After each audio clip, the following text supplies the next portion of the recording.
pominjati, gledaju njega. I pristupivši sa strah, dodače se sputa haljine tamo što ti kaže, i odmah stade tečenje krvi njene. I reče Isus, ko je to što me se dotače? A kada svi od licehu reče Petar, i koji reku sa njim, nastavniče, narod te opkolio i gurate, a ti govoriš, ko je to što me se dotače?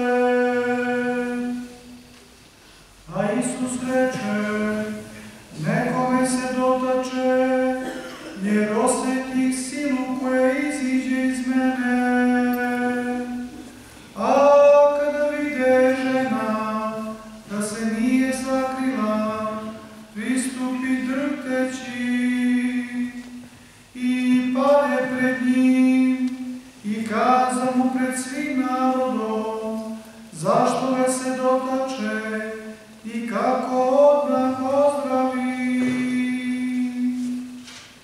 A on joj reče, ne boj se, kćeri, vera tvoja spasla te je. Idi u miru. Dok on još govoraše, dođe neko od starešine sinagoge i reče mu, umrla je kći tvoja, ne trudi učitelja.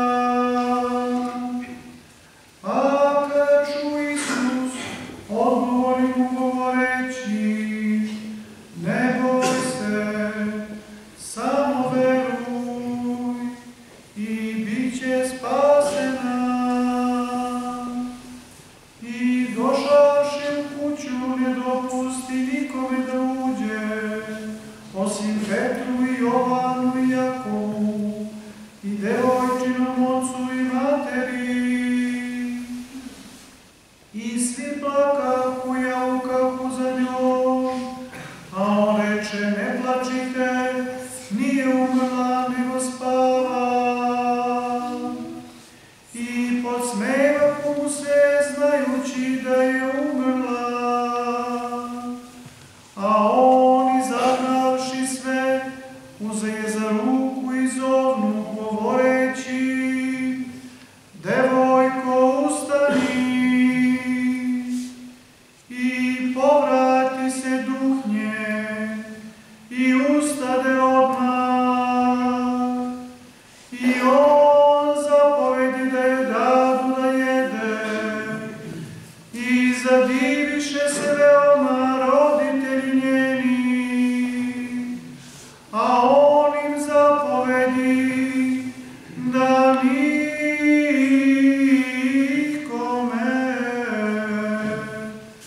ne kazuju šta se dogodilo.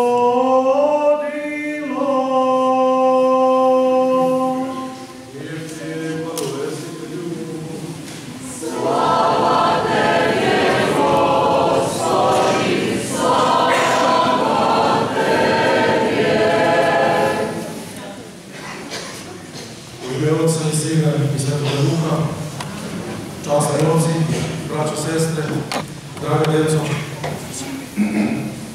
kao i mnogo puta do sada, čitajući Evanđelja, nailazimo iznova na priču u kojoj se potvrđuje veličina i bitnost verovanja čovekovog.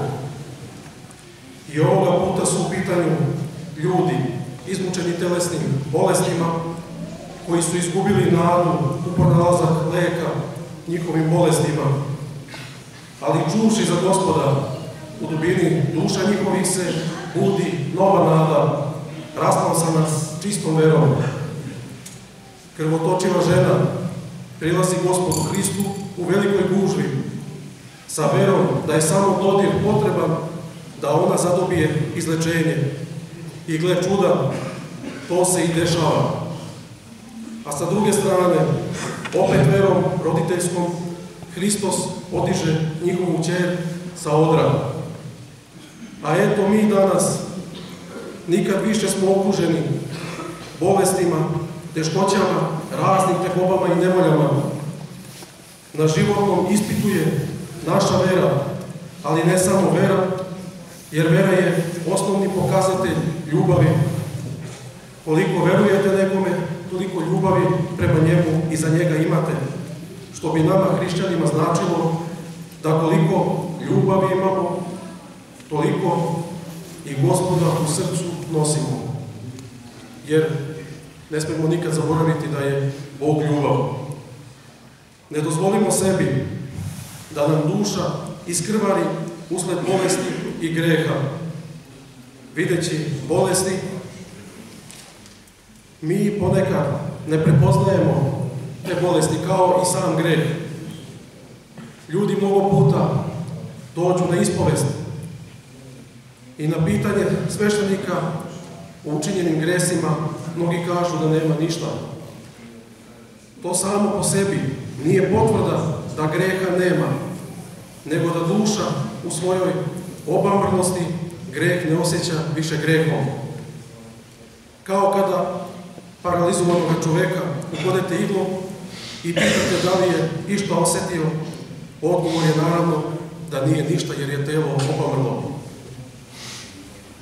Ali evo, ove priče nam govore da svako od nas se može isceliti ako ima čistu veru u vaskrsenje i ako to želi.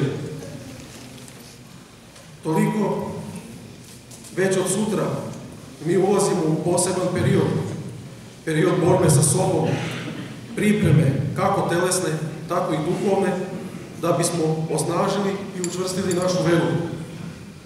Ovo je vrlo značajna borba za očišćenje naših života od grešnih misli, želja, reči i dela i protiv raznih iskušenja i sablazni. Započinjemo post da bismo postavili čvrst temelj za izgradnju dobroga karaktera i kompletne ličnosti čovekove. Post je vežba za sticanje vrlina i vraćanje Božijega prvolika u čoveku. Zato se nadam i molim da i ovaj post, kao i svaki post, bude svima nama na korist, za preporod i duševno očišćenje i večno spasenje. Amin.